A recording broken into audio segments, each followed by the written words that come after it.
Si Ate Shahara ay grabe ang kalingaw sani na inahing manok.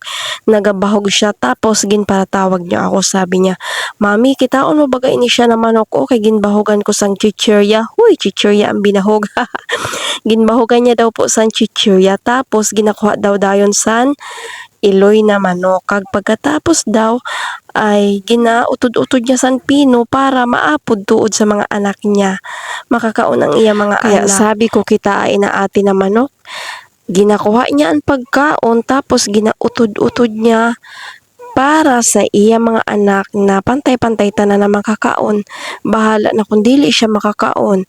Sugad man sana kami ng mga iloy. Ginapasiguro permi an mga anak. Mas nalilipay kami kung nakikita na busog na an amon mga anak. Diba? May natutunan ka sa nina video. Kaya kamo na mga anak, dapat palanggaon nyo gayud ang inyo mga ginikanan. Kay dili nyo aram grabe ang mga sakripisyo namon para sa inyo. Sabi niya, adto na, naidukar na naman lugod ako. Nagtuna la sa manok. Uy, bye-bye!